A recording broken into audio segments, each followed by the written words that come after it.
Come in, take a seat, and join us at the table for episode 6 of Famished, a Mr. and Mrs. podcast where we talk about memorable meals, their origins, why food is so great, and more. I'm Mr. Walker Todd, and I'm joined by Mrs. Walker Todd. And this week we are talking about our recent trip to the Peak District, where we sampled a myriad of things. Famished on location, y'all. Famished on location. I don't know why it needed to be American. Y'all. But it did. Yeah, Peak District famously has a huge American contingent. I heard the odd American accent. Did you? No. Lying. No. But what did you experience in the Peak District? Beautifulness everywhere that I looked. Yeah, it was stunning. If you haven't been, definitely go check it out. Just for the views. I mean, Padley Gorge, Chatsworth House, Stanage Edge, I'm enjoying this. It's like a test. Winnett's Pass. That's pretty much everything we did. Not in that order. Basically, I made him walk up a lot of peaks and hike everywhere. What was it you said at the end? Next time, can we have this? Can we holiday via VR? Yeah. We got a death stare. Yeah, it was only because the very last leg of the trip, we were trying to get one more kind of walk in. Oh, yeah, that was the one I forgot actually. Yeah, it was at Three Shires Head. Oh, which was probably my favourite, to be honest. It was beautiful because it is literally 3 different shires, Derbyshire, another shire and another shire, all meet at one point, and there's this beautiful bridge and a river or stream, and it's just stunning, and it's all kind of tucked away within these like hills. It doesn't look real. But neither of us have the best map reading skills, and I didn't offline my phone maps beforehand, and there's no signal there because it's the countryside.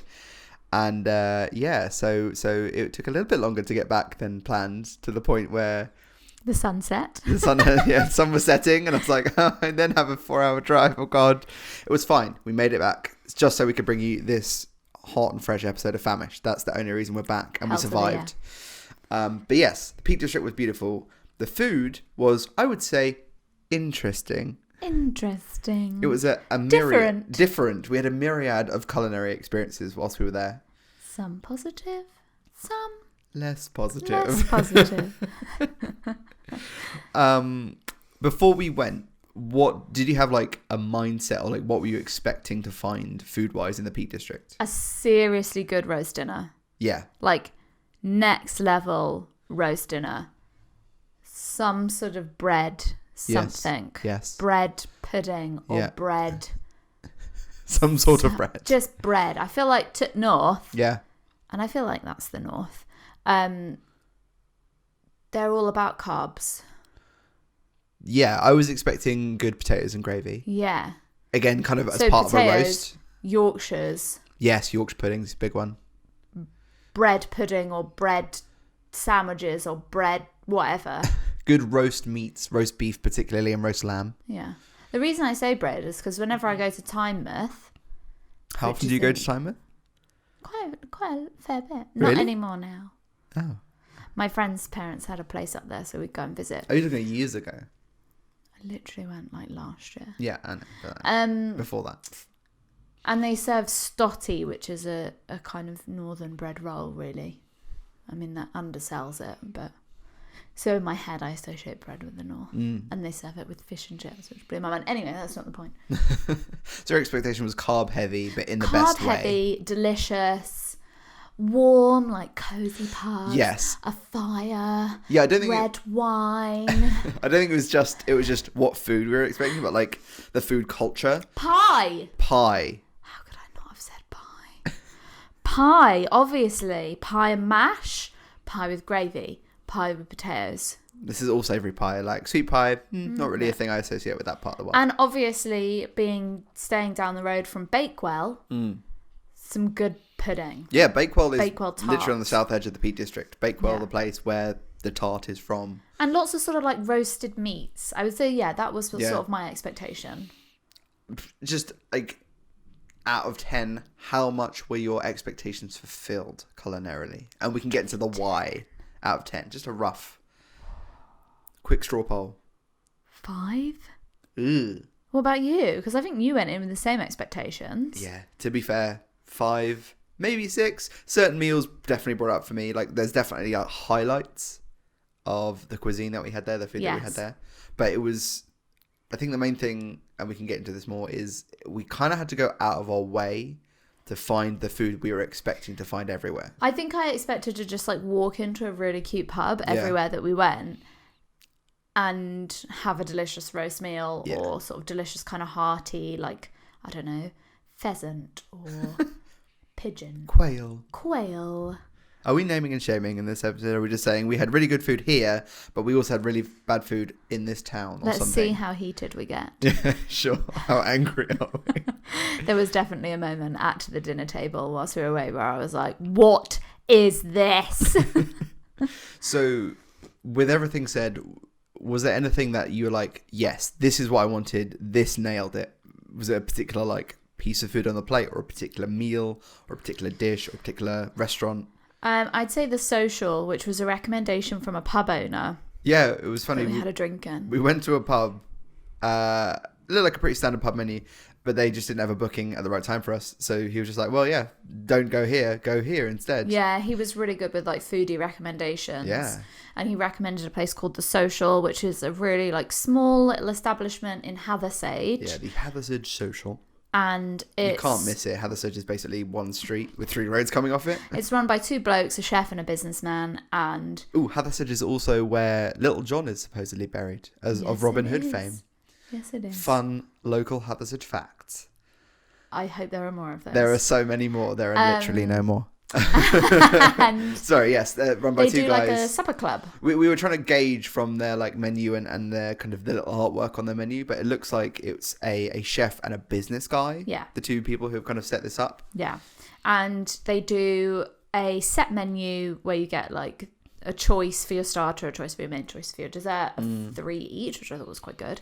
And you get a glass of house red or white for 25 quid a head. Now, I think that's really reasonable. And given what we paid for other things, yes, it was excellent. Yeah, this was also like this is our last night of the 3 nights we were there. So this was like the redeeming meal, because the previous 2 nights had been okay and not okay if you go backwards in time, which we can talk about. So yeah, I would say that meal kind of lived up to my expectations in the sense that I had a really nice starter, but the main was delicious fresh steak, like locally sourced good steak. Well, I'm now wondering, because there's literally the village butchers is next door, and it's like a big butcher shop.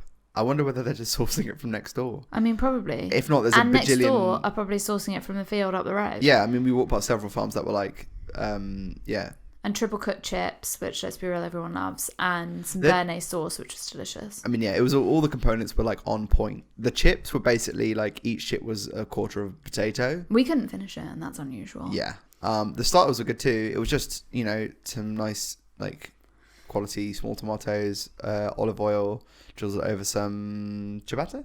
Yeah, so it's like a bruschetta. Yeah, there's like a chewy bruschetta. The only thing I found a little bit strange is that they'd put, so it was bruschetta advertised as like mozzarella, tomato, basil, olive oil, but then they put shavings of parmesan on. Oh yeah, that was. And weird. I found that slightly strange. I mean, I had no complaints. It was still delicious, especially the oil they used was really good oil.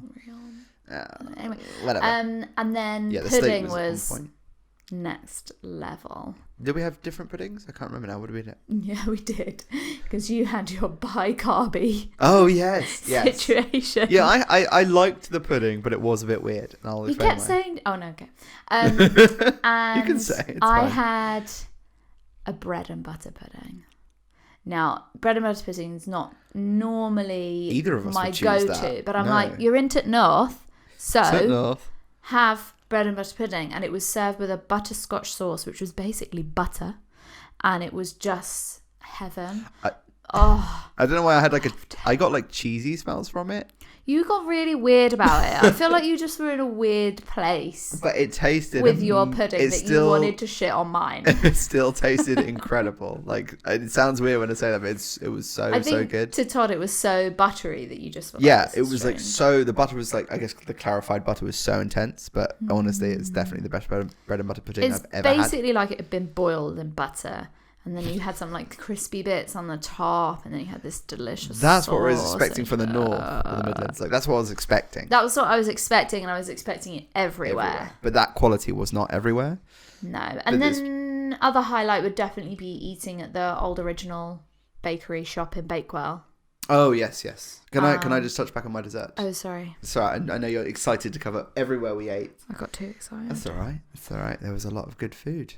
There was some good food. There was good food. There was. I mean, we just explained like how good the steak was. One steak. I went for an eat mess, which is kind of like a deconstructed eat mess. It had like a cream. No, it was actually ice cream.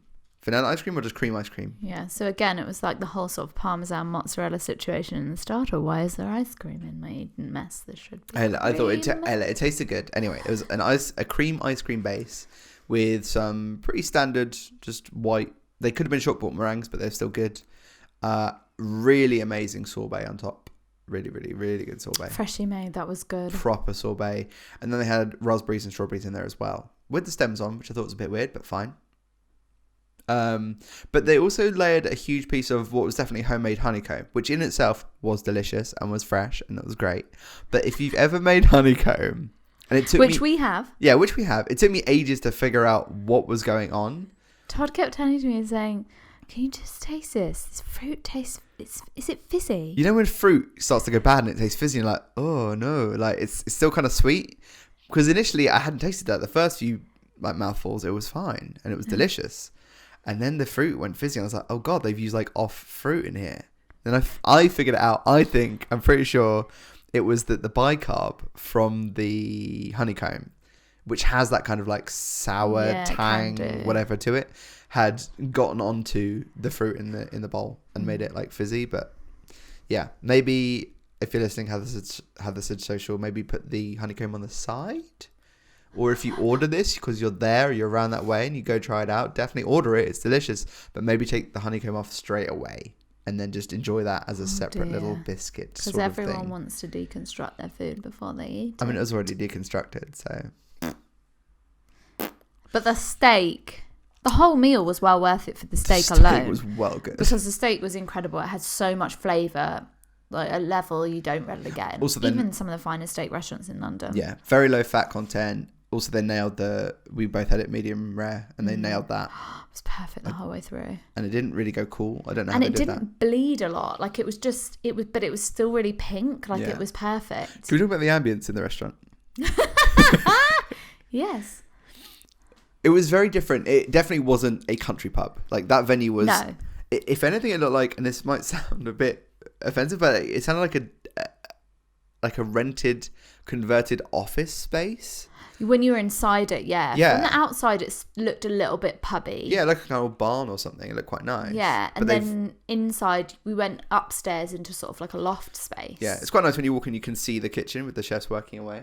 And you kind of creep upstairs, and there's only about 4 or 5 tables, I think, in the whole place. It's not big. The waitresses were absolutely excellent. Only 2 of them. They were on point, and they did good social distancing. If you're listening to this during one of the many lockdowns this country is currently experiencing, they would put the tray down first, then you take everything off the tray, and then they come back later and get the tray. So there's never any direct touching. They wore masks and gloves and all that good stuff, so that was great. But yeah, it was like painted purple. And they plastered all the walls, and there was like a weird kind of thin office style carpet down. The carpet really was what stood out to me. And I think they were like IKEA chairs. They were perfectly comfortable. They all look quite nice though. Simple but nice. But then like rustic kind of old wood tables, which didn't really work with the... A bit mishmashy. Yeah, it was mishmashy. And then they were playing like greatest love songs, greatest hits or something. It was like Barry White. There was this couple next to us on a table, and the guy, poor thing, had the speaker, no word of a lie, like a hair away from his ear. He seemed fine with it, close. But it would really bug me. It was like right by his head. It cracked me up because they started playing Let's Get It On. Yeah. And I was like, imagine if you're having dinner and Barry that White is playing in your ear, literally right next to your head. Yeah. I don't know if I would appreciate that. Yeah, it was weird. It was weird. But overall, the best meal we had, which maybe is an indicator. There's a lot of like, I feel like we're not it was great, but it honestly, yeah, the food was... If you want good food, definitely go there. Yeah, they change their menu regularly. They have a really extensive wine list for a very simple like menu, but the wine list was like a whole page. You can tell that the chef and the guy who owns it are foodies. And the whole place is just by their design. Yeah. Which is why I think the ambience is not quite there. I don't think they're like as fussed about that. No, I think they're all about the food. And you definitely felt that. You can get lost in the food though, it's fine. Yeah. It's that good. Yeah. And also it's important to say like they do takeaway right now, which is cool. So you can get some really nice takeaway on the weekends. You have to book it, I think, from what I could gather. But they're only open on certain days. When we tried to telephone to get a booking, it was really difficult. So I popped in and the chef was a little grouchy. You described him as grouchy. But he got us booked in and I'm really pleased we managed to get a table. Yeah. And I think it's Wednesdays and Thursdays. Mm-hmm. They're not open like 5 or 7 days a week. So yeah, definitely check before, if you can, about when it's open. And yeah, we got lucky because we did actually book on the day. But yeah, but Hathersage Social, definitely check it out if you're round that way. It's kind of central in area of the Peak District. Mm-hmm. It's a good base camp if you want to do a lot of things in that area, if you like us are travelling up that way. Yep. Other highlights, any other big standout ones? The Bakewell. The Bakewell tart. So we went to Bakewell. Well, the Bakewell shop, I should say. Yes. Yes. To the original shop. There are a lot of places that sell Bakewell puddings and Bakewell tarts. And there is a definite difference if you weren't aware, which I wasn't until we kind of researched it ahead of time. And the pudding is the original and the tart is the knockoff. Yeah, and the tart is what most people know. Yeah. Whether it's a Mr. Kipling or like, your little local bakery, it's usually like, a slice of hard, short crust pastry case on the edge. Yeah, bit of jam, layer of marzipan. Yeah, bit of icing. Quite a close sponge, maybe the Bit icing decoration. is like white sponge, cherry. A cherry, yeah. Sometimes. That is the tart. Of the two, I could take or leave that. And that didn't change after going. No, but the pudding. The pudding's well good. Was delicious. As long as you like those kinds of flavours, that almond and cherry combination. But it's a lot more delicate. Well, it wasn't very almondy. No, it wasn't very marzipan-y at all. It's nothing like the tart. Like I even questioned, is there marzipan in this? Really? What is in there? Just delicious pastry. Well, you'll have to keep that for another episode. Yes. But generally speaking, that is the place to go. The pudding is definitely superior to the tart. Yes. That's all we'll say about that. Also, if you want fish and chips, apparently Bakewell's the place to go because there's a fish and chippy everywhere. Weird. I would get like but inland. It is to north and they like fish and chips. I guess so. But in terms of I guess they have rivers everywhere. We saw actually in Bakewell, we walked along the river, didn't we? And there were, ducks everywhere. And then beneath them, just trout, I think they were, or salmon. I'm not sure what they were. I don't know fish. But yeah, they were just huge, having a great time just in the stream. And the other highlight, I think, for me was the Devonshire Arms in Beeley, which is sort of on the Chatsworth estate area. Chatsworth, if you don't know, is like the big manor house. It's been in all sorts of like period dramas and stuff. Is it Jane Eyre it's in, or Pride and Prejudice it's in? Maybe one of those. Keira Knightley's been there at some point. Yeah. It's definitely important if you're going to look up the Devonshire Arms. There's two.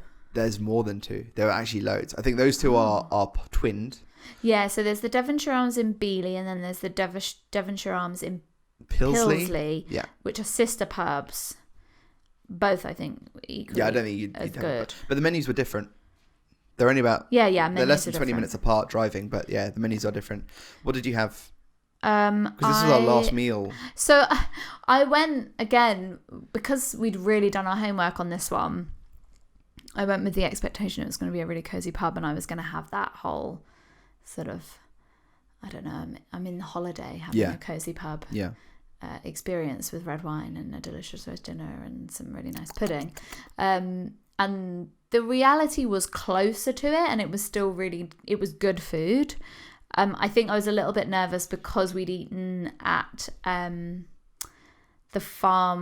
Chatsworth Estate Farm Shop Café the day before, and then on their menu at the Devonshire, it was like Chatsworth Estate Farm Shop bloody blah, and I was like, oh no, because we didn't love the Farm Shop Café. No. It wasn't bad, it was just very run of the mill. But actually it was really good, and I think it highlighted the fact that the Farm Shop Café have missed a trick, but we'll come on to that in a minute. Sorry, I'm getting distracted because our cat is desperate for attention, rubbing around her legs. If you can hear tapping, that's Brie. Yeah. Just wandering around. But yeah, I had a prawn cocktail. So the starters were all a bit bizarre, and I was like, this is not a typical pub fare. I had a prawn cocktail, which actually was delicious, and it had this really nice sort of zesty avocado puree with it. Ooh. Which was really nice. And then I had bangers and mash. We're getting closer to that, to northern grub, with a delicious gravy. And the sausages were from the farm shop and they were excellent. I think what makes a difference between the farm shop cafe restaurant and the pub, the Devonshire Arms at Beeley, is the cooking. And the ingredients. Yeah, how they cooked it, how they prepared it, how they served it, all of that was definitely different and of a better quality, I would say, at the Beeley pub to the cafe. By leaps and bounds. Yeah. And then we had... No, we didn't have pudding. We didn't have pudding. And of course I had some red wine. Yeah. And I had... so they had halloumi, which sounded lovely, with mint yogurt and harissa, and it also came with pomegranate seeds. It was banging. It was so good. It was really delicious. Absolutely delicious. It's the only item on the menu, from what I remember, that is served as either a starter portion or a main. I got it as a main. 8 sticks of halloumi at the size that they serve it is too many sticks of halloumi. That's like 16 sticks of halloumi. And you're probably saying you can never have too much halloumi. You can. You can. And it's actually not that much. So I would instead, if you want the halloumi, just get the starter portion and maybe pair it with another starter. And that will definitely be enough for a main, because it's like, it is still fried. It's quite filling and rich. It is delicious. I just wasn't enjoying it by the end because I didn't want to wait. I hate wasting food. And there was just a lot of it, but it was really, really good. So yeah, the halloumi was a win. The harissa was beautifully, like, it was spicy but not too hot, and the flavour that comes through, the mint yogurt, like, it kind of mixes on the plate. Pomegranate seeds could have been a bit sweeter, a bit more punchy, but they were a nice kind of, they lifted it a bit as well. Mm-hmm. It was great. In my mind, Todd ordered wrong. He was in a pub.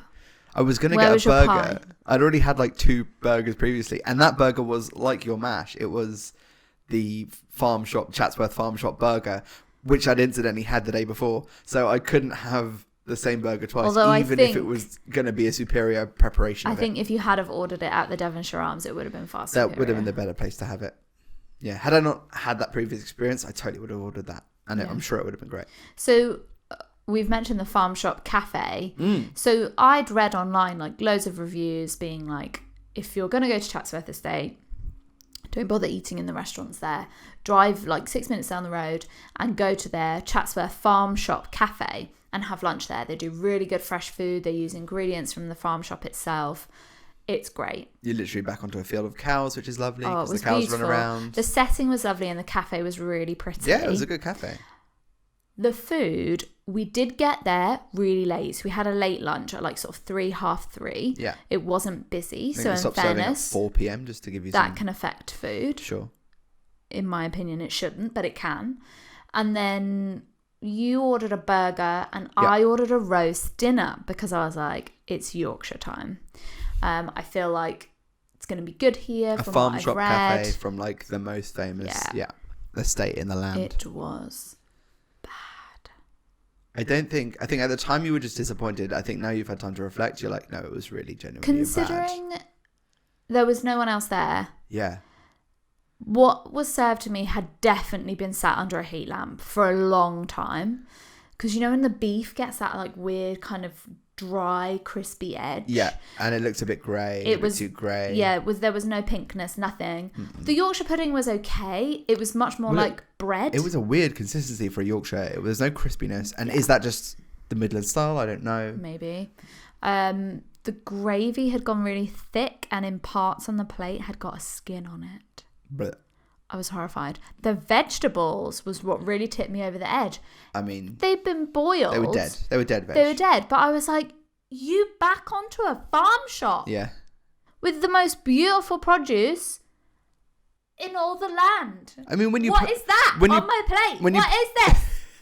When you pull up, there are literally like, you know, nice like apple crates and things full of like fresh fruit and veg for the farm shop itself.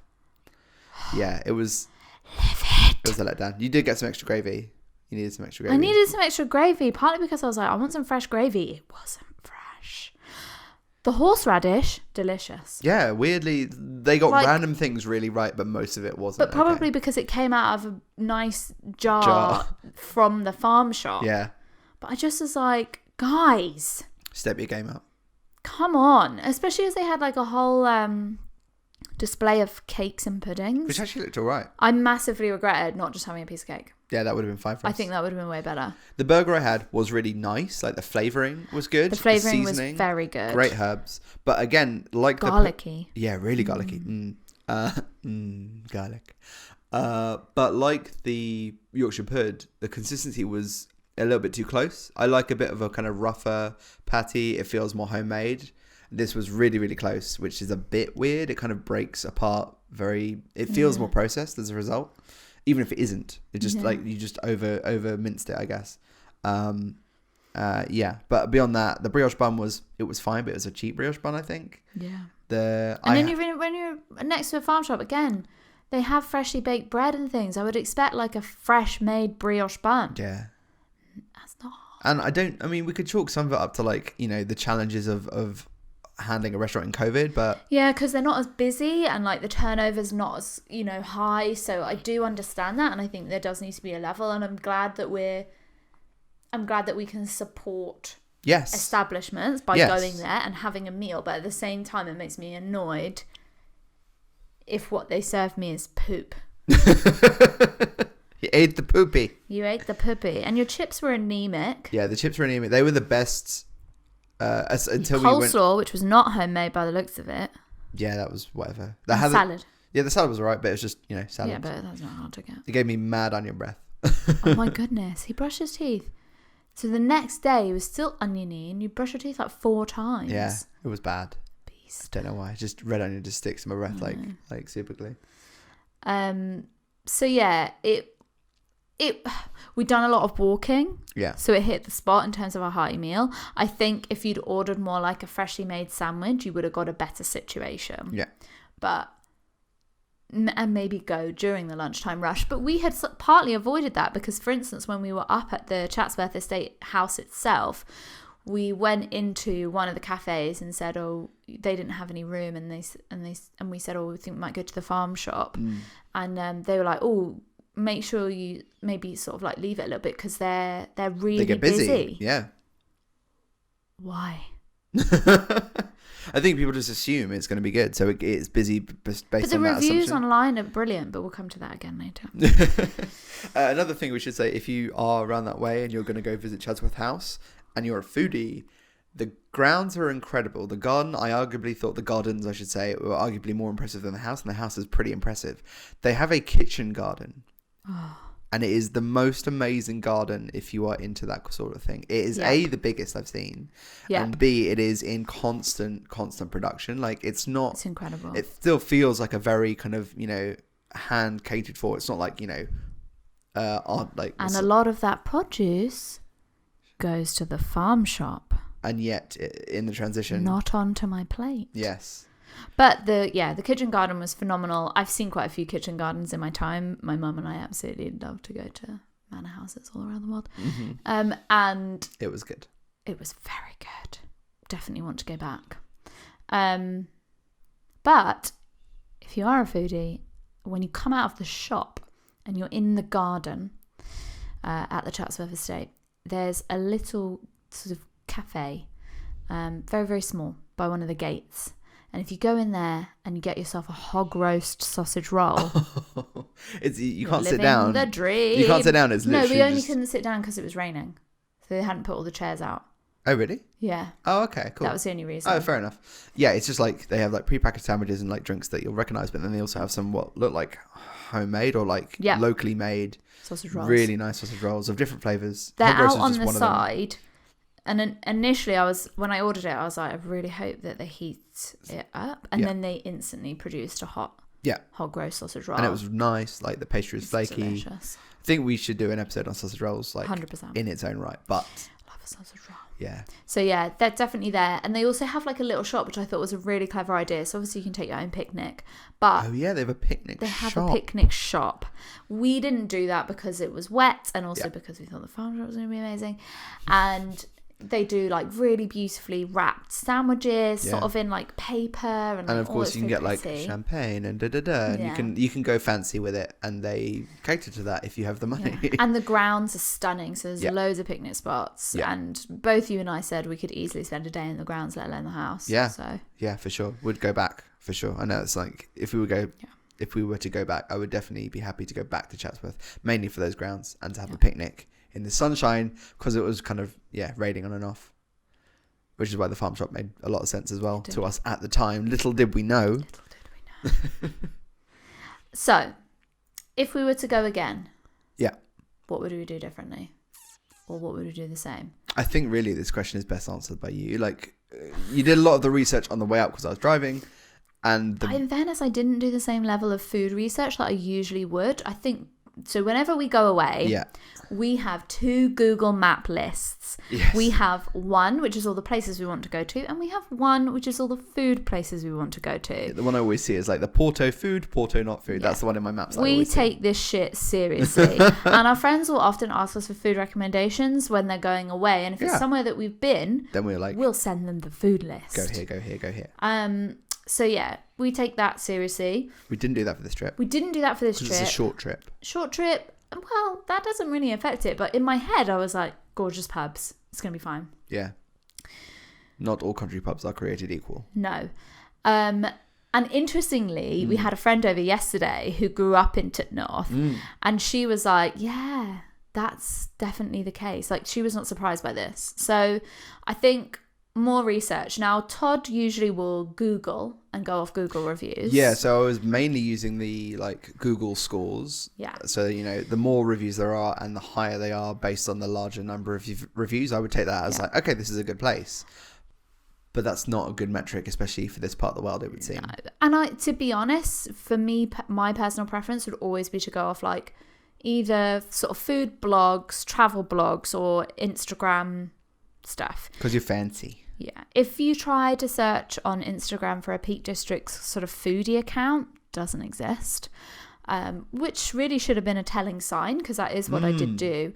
The food blog situation, I kind of read about some pub stuff, and that was actually where we got the recommendation for the Devonshire Arms. Oh, right, okay. Both of them. And I think the one that we didn't go to in Pilsley, from what I've heard, the Yorkshire puddings on a Sunday, when we weren't there on a Sunday, unfortunately, are meant to be epic. Didn't the guy who gave us the recommendation for the social, who ran the pub at Pilsley, was like, we make the best Yorkshire puddings in the area? Yeah. I would actually believe him. Known.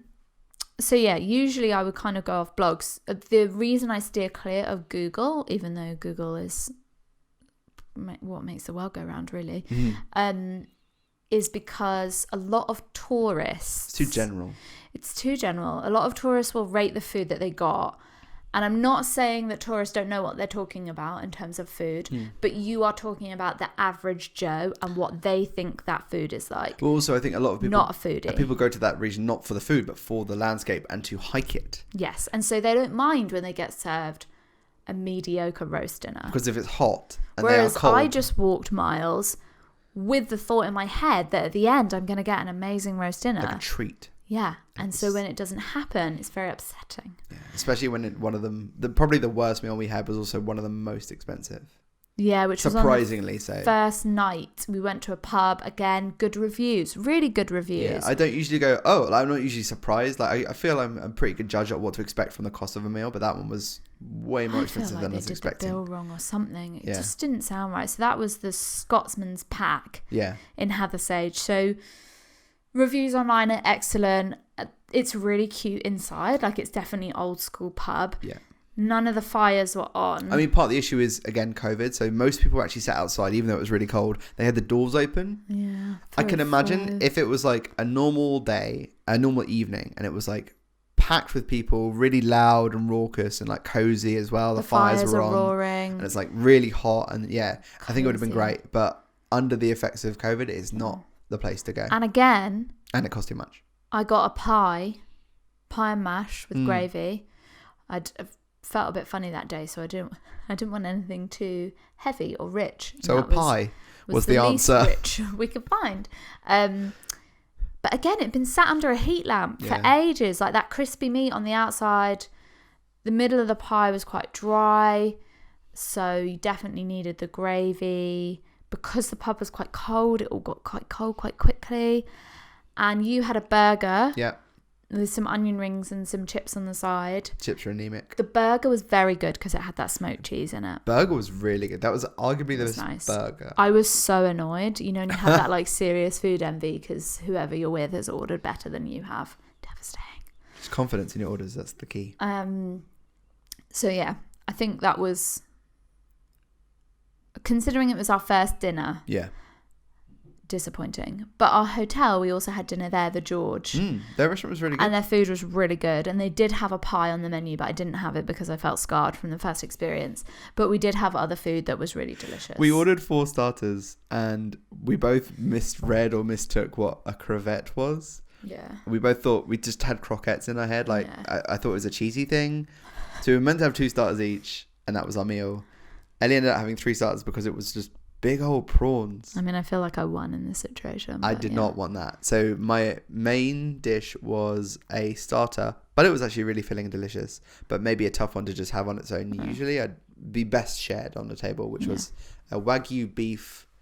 It was like the crispy chili beef you get in a Chinese restaurant, but elevated to like an insane degree. It was delicious. It had a teriyaki glaze on it that was like super thick and really nice, and it had spring onions sliced up on top and anything else I can't remember. Oh, they loved putting little thin slivers of radish. That was their like signature thing. Oh yeah, like every single dish. Because you also had like scallop. Oh no, you had the ceviche, didn't you? Scallop ceviche, which was delicious with a sort of like soy ginger dressing. Yeah, and there was one other dish. What was it? What was the other dish you ordered? Oh, the salad. We had a salad. Oh, like a goat's cheese tomato salad. Yeah, it was nice. And we had some bread and some olives. Good bread and olives. And good we had wine. Very good wine, very reasonably priced. And we had a pudding at the end, which was an Earl Grey panna cotta. I liked it, but it was weird. Very well made. Yes. All the components were excellent. Just maybe the flavours were a little on the punchy side. Well, because the Earl Grey, it was a strong Earl Grey flavour, which I quite liked. And it was nice. Todd loves flavours that punch him in the face. Yeah. Me less so. Yeah. And then it had this reduction, like raspberry reduction, which was like tangy. It was probably it was overpowering against the Earl Grey. Like Earl Grey is supposed to be a fairly delicate flavour, and this like tangy raspberry on top. It was like all the flavours had just escalated each other. Yeah. I was like, okay. Okay. But it was still nice, but it's still weird. Yeah. Anyway, we deviated. So yeah, I think do your research. Don't rely on Google because remember they're going to have a lot of footfall, a lot of hikers. Yeah. And so it's not been reviewed by foodies. Look for food-centric sources. Look for some blogs. Recommendations. Yeah.